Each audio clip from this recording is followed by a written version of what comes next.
Most of you remember the story of Synnibear03. She was a creator that grew to hundreds of thousands of subscribers with her animation memes. Oh, this one's dark. Yeah! Throw it back! Throughout her rise, she'd have controversies, ranging from her mishandling of topics with a large audience and her toxic obsessions with those around her, with these obsessions either hurting her reputation or hurting those she obsessed over. This eventually culminated in her projecting her obsessions onto minors and grooming a 14-year-old named Enno, the latter of which she would be exposed for, and it would mark the end of her career. However, another extensive story lies in the aftermath of Synni's actions. A story of repeated action, failed defenses, and bad actors with actions of their own. This is the fallout of Synnibear03.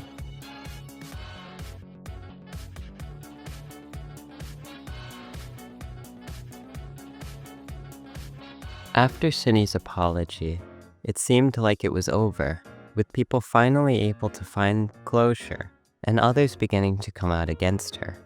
This included Synni's former friend, Laurel, making her own video about being Synni's friend during all her controversies and how it impacted her. However, Synni hadn't truly left her platform and wasn't willing to give up. Behind the scenes, in chat logs that would later be leaked, Synni would be furious with Jack's video and rant about how much she hates him, making drawings of her stabbing Laurel and Jack, and even going as far as to talk about killing him and buying weapons.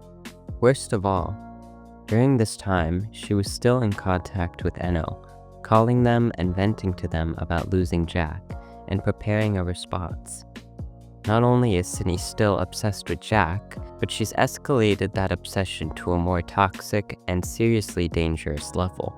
She's also continuing to bring up that obsession to a minor who she hasn't cut ties with after admitting to grooming them, and admitting to them that she caused them severe pain.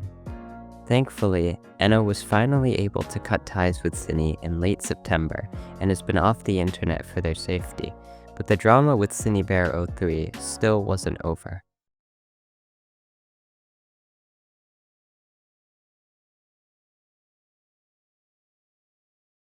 Despite the public anticipating a response from Synni, nothing had been released, and videos on Synni began to pile in, condemning her and supporting Jack. This was the narrative of all the videos on Synnibear03 until October 2024, when commentator Kumo would cover the situation. Kumo was the first to have a completely different view of the situation in his 2 live streams. Kumo would claim on stream and in Chud Logic's stream that Enno was a ploy by their friend Soph the Neko, and contacted Synni as a way to take her down after the Pee-wee situation. Enno, who's friends with Soph, reaches out to Synni and fucking pesters Synni for like 3 months and like begs and pleads and pries and even gives her gifts, desperately trying to get her attention and to get her to like let her guard down and be friends with her. It's no fucking coincidence, is it? That person was friends with Soph, and then now Soph is like the one is now the one leading the charge, being like, no, that's grooming, that's bad. Like, it's very obvious. Like, fucking call it what it is, dude. Call it what it is. It's a gay op. This claim is false, as Enno themselves admit that they reached out to Synni out of their own volition. He further claims that Enno, the 14-year-old, won't be traumatized at all. Enno is going to be traumatized by this for the rest of their life. Enno is not traumatized by this and will not be traumatized by this for the rest of their life. Touching back on Enno is also a hypersexual degenerate in the animation art community. This is going to get kind of graphic, so... Kumo's main take was that Birdie was using the situation for money as a mooch, and even leeching money off of Synni. I never wanted to say, like, where I was getting my source of income publicly, because people have been getting on my ass for like, ooh, you don't have a job, you're mooching off of Synni, which is all an assumption. Like, and it's a very true assumption. So rather than like, I don't know, where you're getting your income from, I want to know where your income has been going. I'll spoil this. She gets Social Security, a check, just shy of $1,000 every month. For about half the time, half of the 9 months that they stayed there with Synny, Birdie was not paying rent. And at the very beginning, after like the first 3, I think, He would later say on stream that he was actively in contact with Synny about the situation. we're reacting to this on a friend's stream, and I had no fucking clue what any of this was about, but I just heard so much gay shit, and I started asking questions, and I think I have autism, so I just couldn't stop asking the questions. And then I think we talked to Synnibear because Evan got us in contact. This, combined with his takes on Eno and Jack, led to his videos being extremely poorly received and critically covered by the art community. Most people didn't support this view of the situation, but the important takeaway was, Synny was still online and working to defend herself. I am not a groomer. I did not groom Eno. On September 30th, 2024, Synny would private her apology and release her response. The video was nearly 40 minutes long, with the first 14 minutes dedicated to the grooming allegations and the entire rest dedicated to Birdie. Synny opens by claiming she isn't a groomer and confessed to it because Jack convinced her she was. I believed I groomed a child because Jack told me I did, and I believed him because I trusted him. But Jack doesn't know what he's talking about. I made my confession under duress. This is an odd claim to make, especially since Synny also apologized to Eno and expressed guilt to Jack before he even knew of the allegations. She goes over the signs of grooming and claims she meets none of them. I did not isolate Eno. Eno was actually already isolated when they first met me. Eno has told me directly that they only ever speak to like 3 people, building the child's trust. I don't think I was ever even interested in building their trust. The only thing I was ever really concerned about was making them upset or uncomfortable. In fact, it already kind of seemed like they just automatically trusted me with inappropriate communication. The examples given are asking for secrets to be kept, using sexual language the child may not understand, and educating the child on the subject. I will not deny that my conversations were inappropriate and I shouldn't have been having them, to begin with. The only instance of me asking them to keep something a secret would be me saying to them, please don't tell the public I'm depraved. But not once did I ever tell them that I thought they were more mature, special, or different. Showing particular interest in the child. I wasn't particularly interested in Eno. In fact, I had 2 other friends who I was talking to like this, and they knew that. Cough, Kenny, cough, brother, bitch ass. Victim selection. I did not select them. In fact, they talked to me first. Synny may not have had to gain Eno's trust, but she had that trust because she was someone Eno looked up to and exploited that. She claims she didn't keep secrets with Eno or hide their relationship, but this completely contradicts her hiding her phone from Jack when she would talk to Eno. She quickly glosses over the inappropriate communication with Eno as her not entirely talking to Eno about sex, despite sending them sexual art and comics, which is sharing inappropriate content, a form of inappropriate communication. It was also never my intention to educate Eno on any particular, sex shit. I don't know. Now that I think about it, majority of the inappropriate conversations we had revolved around sadomasochism and, sadistic fantasies, not really sex. Sex was definitely brought up, but it was never my intention to educate Eno about it. Synny ends her first segment citing Kumo and confirming that the two have indeed been in contact, and that Kumo believes the messages were just locker room girl talk. Kumo has been very critical of child predators and people who enact performative vigilante justice online for validation or personal gain. It was explained to me that my understanding of grooming was clearly warped, and these conversations just sounded like, I'm quoting Kumo, locker room girl talk. Regardless of how normalized these types of conversations can be with girls, locker room girl talk is typically between girls of similar ages, or in essence, girls that would share the same team locker room. This does not account for a 14-year-old, a middle schooler or high school freshman, and a 20-year-old old enough for college having these conversations together. Synni then jumps to talking about Jack's claims of sexual assault. Jack has decided to ride the wave of this controversy to accuse me of sexual assault. But I think anyone listening to what Jack said should be able to recognize that what actually happened is he retracted his consent long after what happened. Synni is correct that being uncomfortable or regretting advances after consenting, and after these advances have taken place, doesn't make it assault. However, Jack acknowledges this exact point, and then provides instances of him not giving consent in the first place. She also claims she's been labeled a rapist. I have been labeled a child predator, I've been framed as a sexual deviant, described and implied to be a violent degenerate, and an aggressive rapist. Anyone that labels Synni as is wrong, but Jack never claimed she was.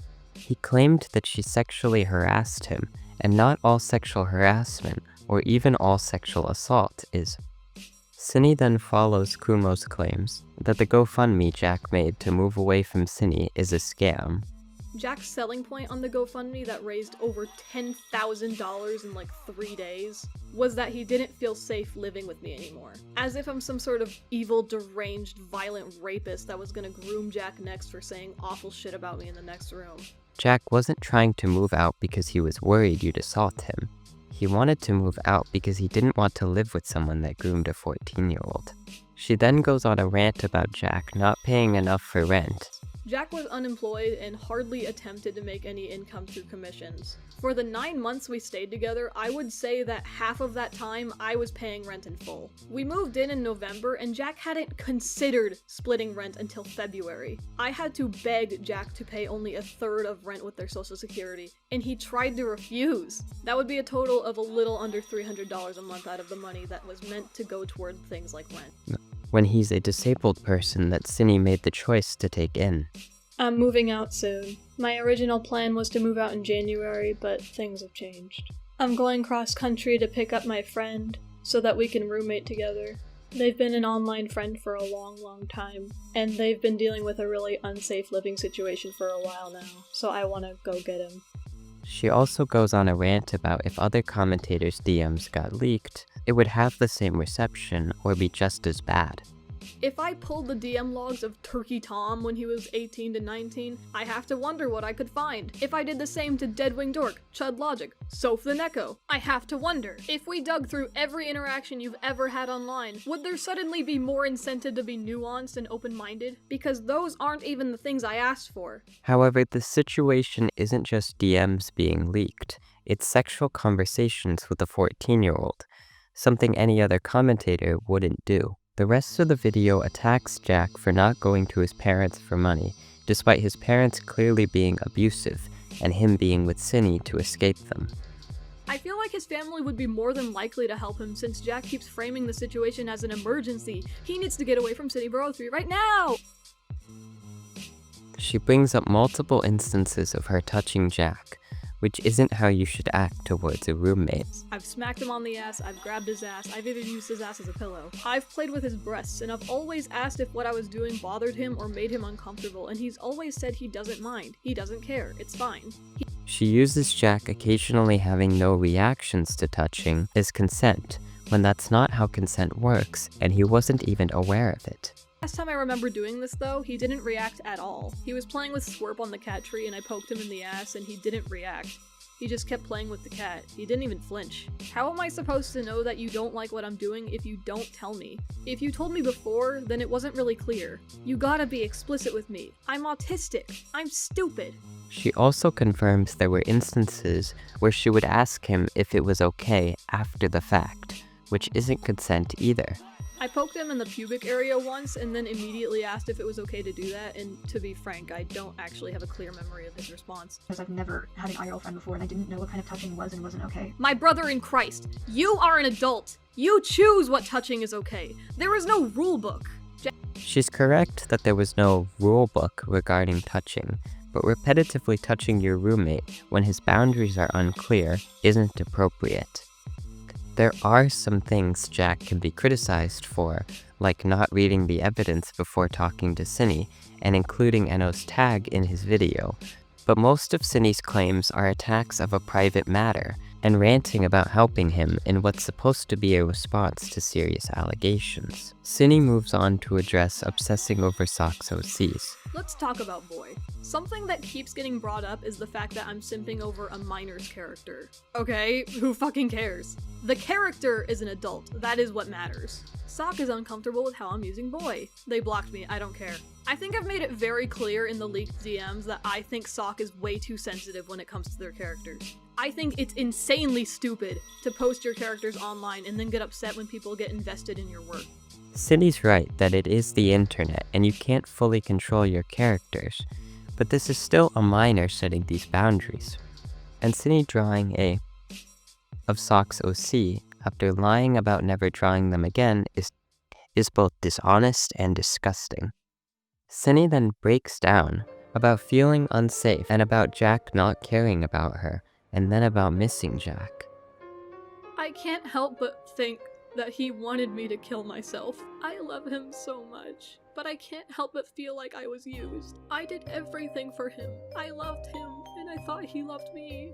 And I feel like he wanted me to kill myself. He's taken everything from me, and he's laughing at me. He's mocking me when I thought he loved me. I don't know where he is right now. I don't know if he's safe. I don't know what's happening to him. He said he was going to make a second video talking about me, but he had to stop because of something dangerous happening, and I don't know what he was referring to. I fucking feel sick because I still care about him. I genuinely hope he is safe. I still love him. Even after seeing all this, I still love him. I don't know why he's acting like this. This really shows how mentally unwell Synni was, and that she continues to obsess over people that want nothing to do with her anymore. She claims to hate Jack and despise him for his handling of the situation, but still refuses to let go of him and broadcasts her obsession to her entire audience. She ends the video off, promising to no longer talk to minors, despite breaking that promise before, and announced a part 2, but later retracted it. After her apology, she went quiet publicly once again.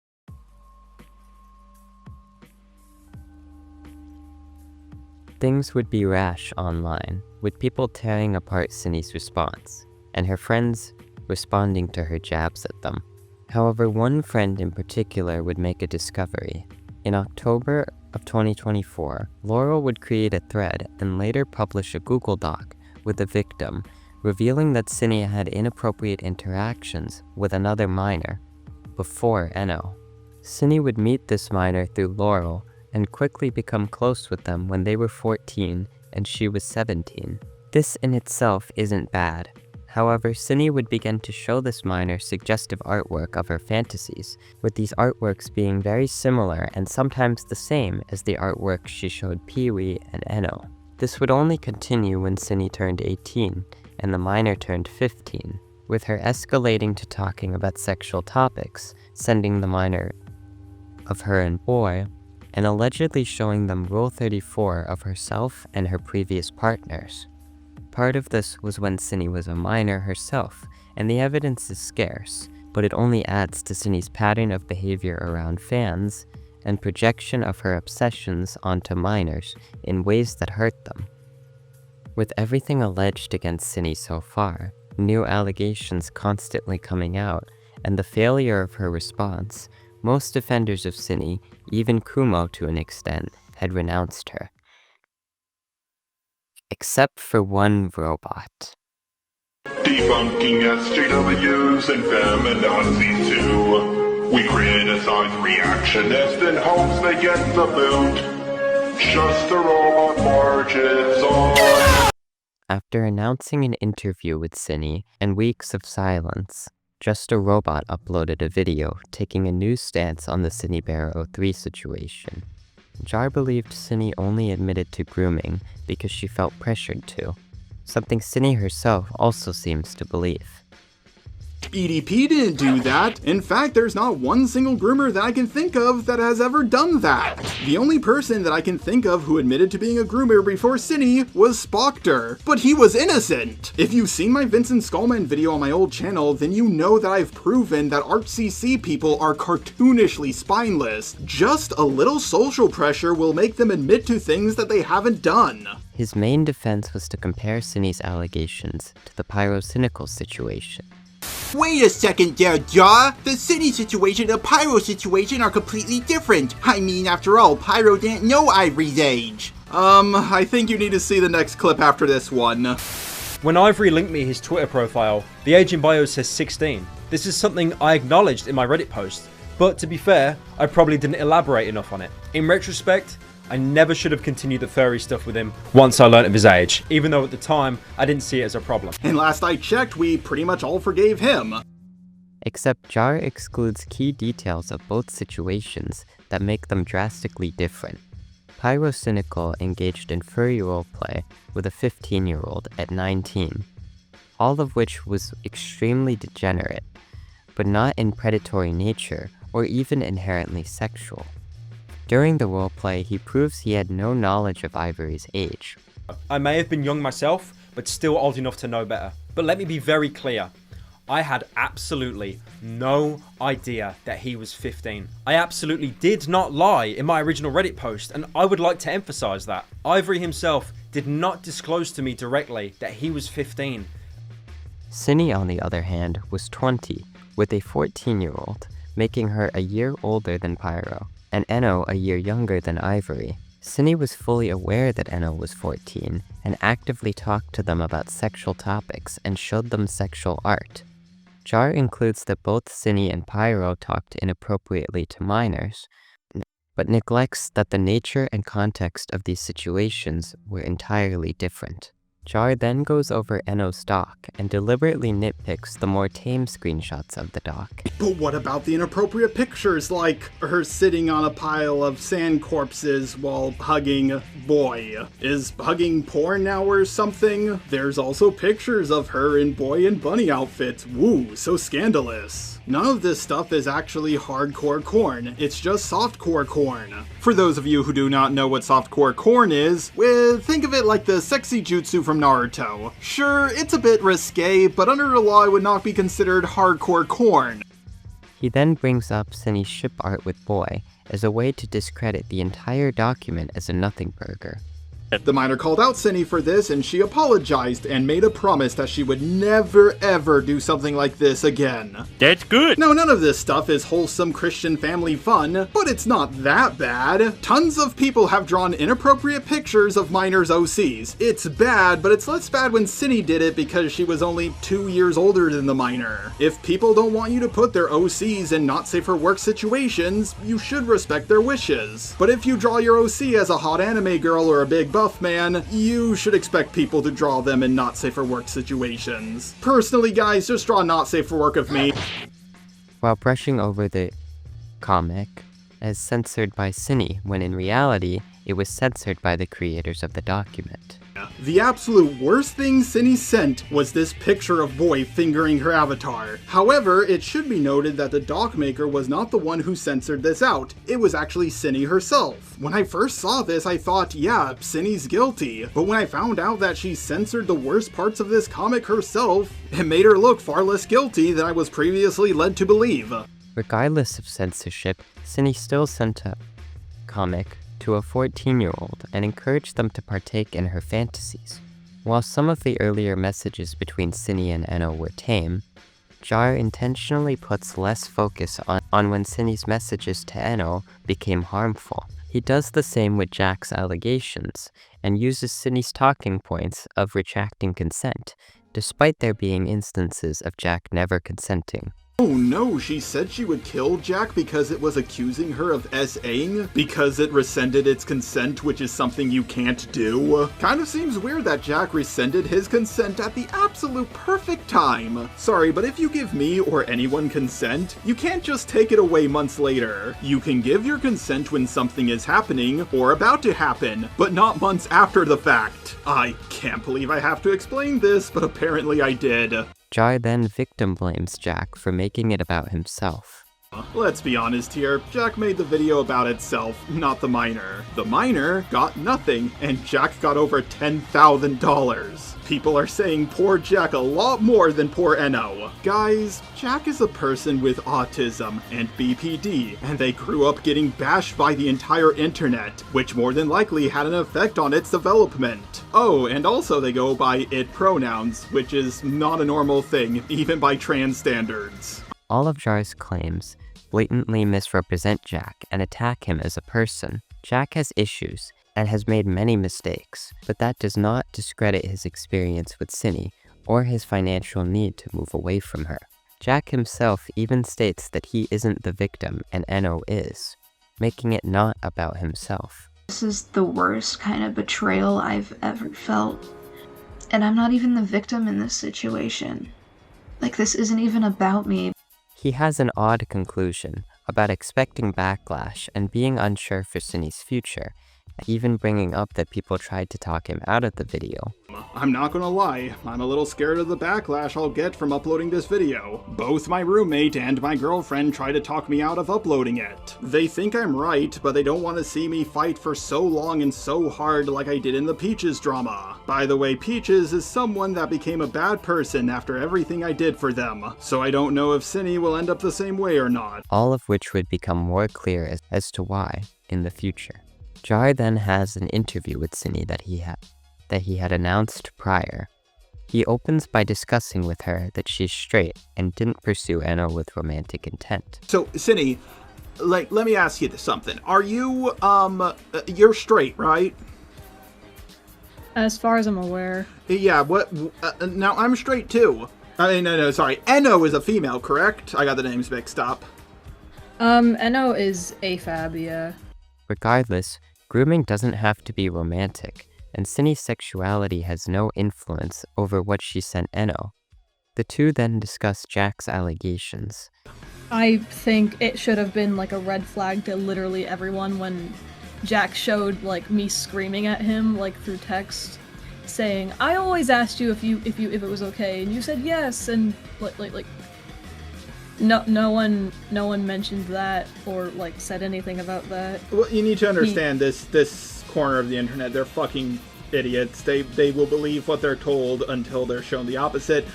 Synni uses the same talking points she'd use in her response, that she always asked for consent, despite her admitting to only asking after, and both of them referring to times where Synni didn't ask at all. Jar then completely shifts tone, and the two barely address any of the allegations for a while, instead joking around about Synni being a degenerate and Jar having allegations, as if the whole situation was a joke.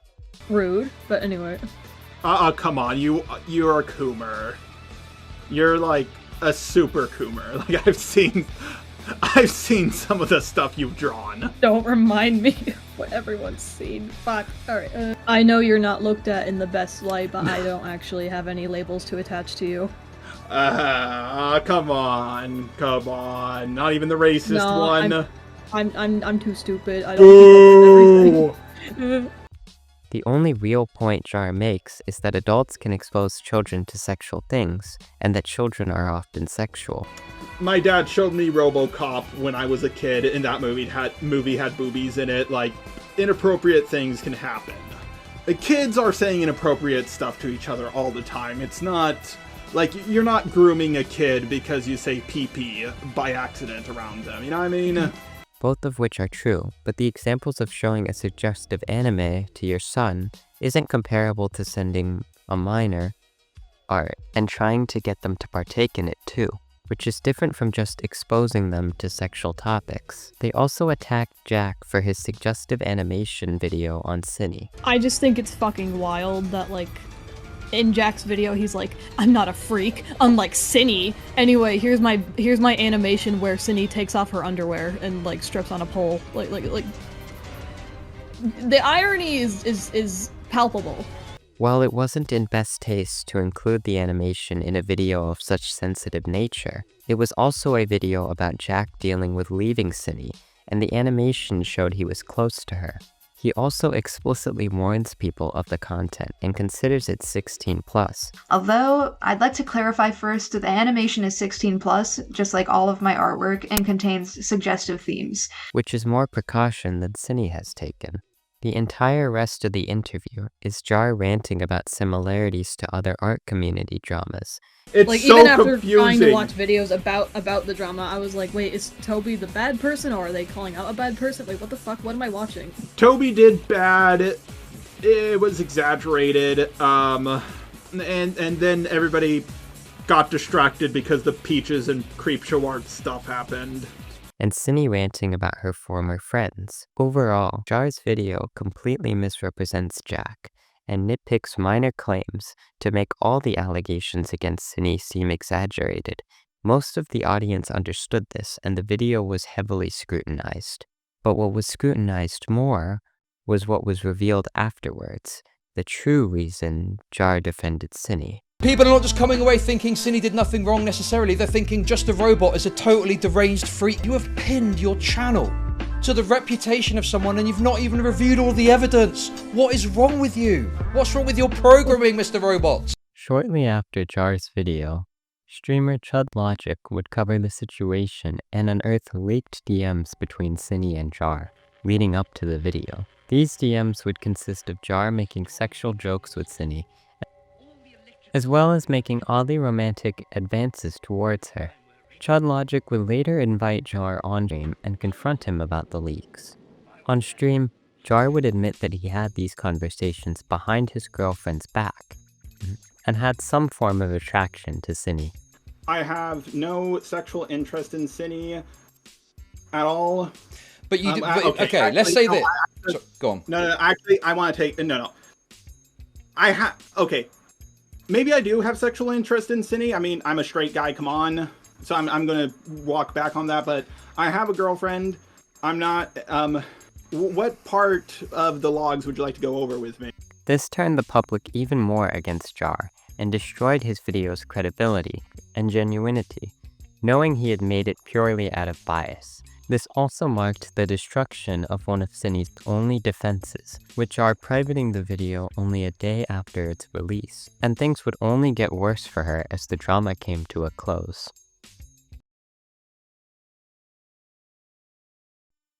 In the fallout of the Just a Robot leaks, Kumo and Synni's other defenders would confront her in a call that would later be leaked.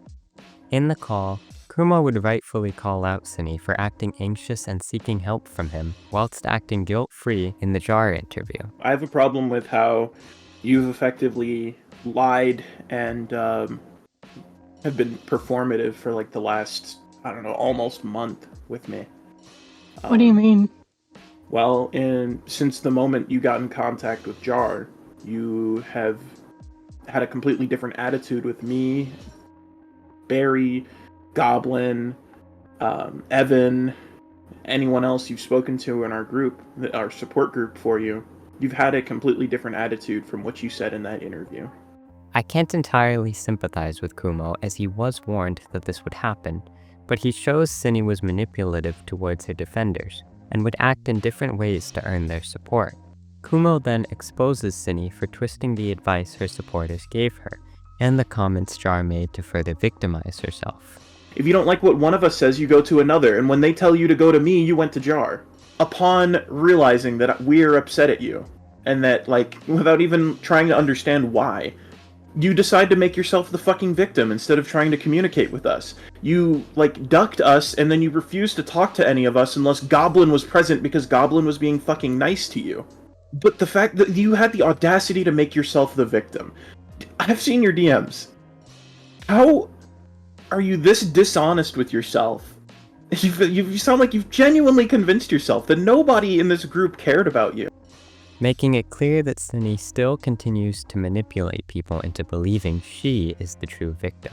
Romantic Goblin, another member of Synni's support group, reveals that Synni not only sent Enno a comic, but told them to read it out loud in call, projecting her obsessions with Boy onto Enno in an even more predatory way.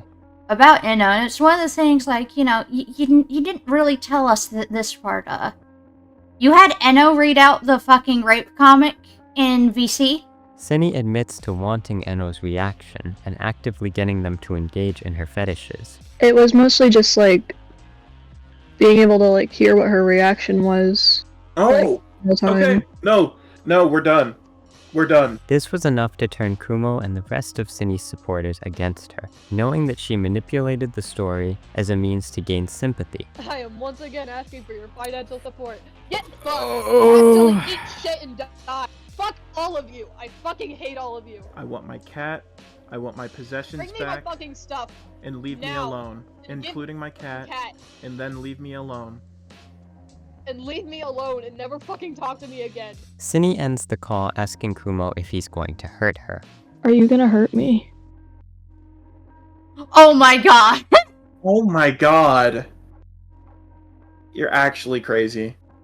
While this may be a moment of anxiety, it feels like a final attempt to victimize herself and make her newfound critics seem like witch hunters that betrayed her.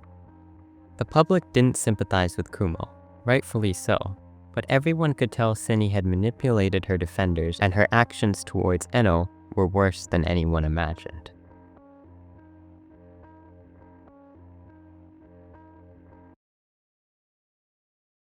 With all her supporters turned against her and her apology torn to shreds, Cinny made one last community post. She completely flips from her stance on the Just a Robot interview and now claims she feels guilty for the people she's victimized and wants to get help. Knowing that less than a month prior she was boasting about the things she did being blown out of proportion makes the apology disingenuous. Thankfully, she at least acknowledges her mistake and that she should have seen her actions as harmful, promising to leave her platform and get help.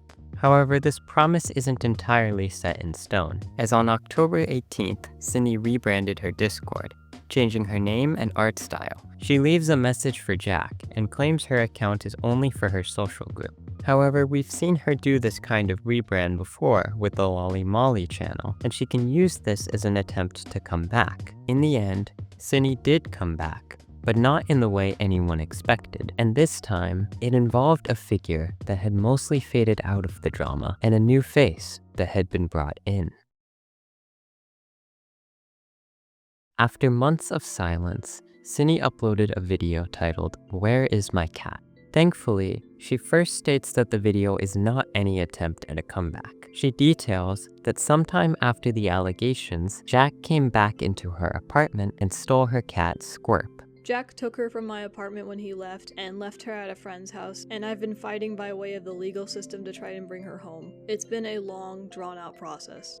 However, in her continued obsession with Jack, she seems to care more about Jack not noticing how much she cared for the cat and the house, rather than Jack breaking into her apartment. I made that floor sparkle, and Jack had to come in just before I could do that. I'm almost more annoyed that he didn't see my hard work than I am annoyed that he came into my home without my consent. Jack then left the cat at a friend's house. This friend was Queen, a work friend of Cinny prior to the allegations. Queen continued to house Squirp despite Jack's antics both online and offline. Cinny's video then shows a series of tweets from Jack, spiraling and claiming that Cinny stole the cat back. Jack is claiming that I have possession of Squirp, that I successfully took her from him, but I don't have her.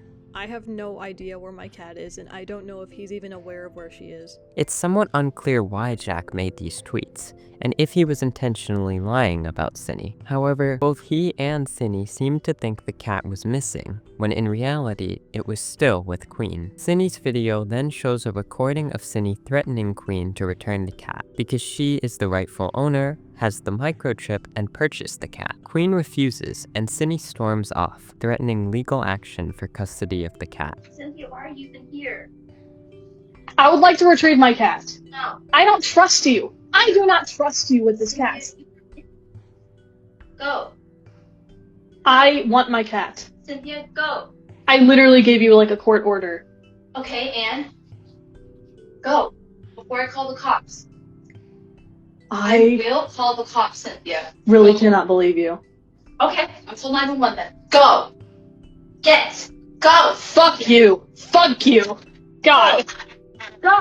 Just go. Just go. Fuck you. And thank you. You have until the 25th. I'm not here to argue that Synni has another unhealthy obsession, this time with Squirp, but I will argue that broadcasting a private and legal matter to her remaining audience is an irresponsible use of her platform, further enforcing that she should not have one. After the video, many people argued Synni was trying to come back, including Jack, but were sympathetic to her search for the cat. Queen responded to the video, arguing she does have the right to Synni's cat because of the allegations and that the two would be going to court. The details of the court hearing aren't available to the public, and it's unclear if there was any official verdict. However, the two did reach a settlement. The settlement suggested that Queen is now the owner of Squirp and has custody over Squirp, and Synni has a right to visit as she works on herself. However, repeatedly dealing with Jack's antics and his stubbornness led Queen to begin getting frustrated with him, and in turn, mildly selfish. Queen would take advantage of Jack by keeping the ashes of his dead ferret when he somehow forgot to retrieve them. Queen would also refuse to return money to Jack when he accidentally overpaid her, but she did eventually return it after some criticism. Many use these incidents to portray Queen as an evil person with malicious intent towards Jack and Synni, but when we truly analyze Queen, we can understand that she is an inexperienced person, both new to the internet and new to the drama with Jack and Synni. Queen is not a morally perfect person, but seems to make mistakes out of frustration with Jack's stubbornness and disappointment in Synni's actions. Synni, however, disagrees with this assessment, and she and her support system would create a document compiling all of Queen's mistakes in April 2025. The doc mostly details the mistakes Queen made, but uses these mistakes to characterize her as irresponsible and selfish for taking the cat from Synni. Despite the previous agreement, people had varying opinions on the document, but Queen herself conceded, and finally returned Squirp to Synni and apologized for her various mistakes.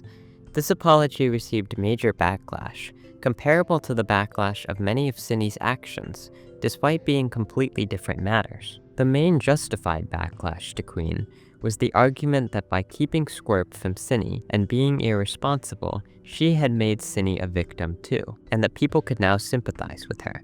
Thankfully, the public did not sympathize with Synni, despite seeing her as a victim. But the situation got just enough attention off Synni's actions that she was able to continue lurking in communities without accountability for her actions. As of today, Synni still lurks in a commission server and has actively been hiding her socials. Synni has proven herself to be a dangerous and obsessive person, with a track record spanning back years and continuing with her years into being an adult. She has a pattern of developing toxic obsessions with individuals and causing long-term harm and discomfort to them and those around them. Those who she doesn't obsess over, she either painfully neglects or projects her obsession onto them in a predatory manner. It is more than likely that in her rebrand, she will continue to obsess over people and project obsessions in dangerous ways towards minors. Synni has shown little to no genuine remorse for her actions and will not leave the internet, making the only conclusion to this video a warning. Stay away from Synnibear03.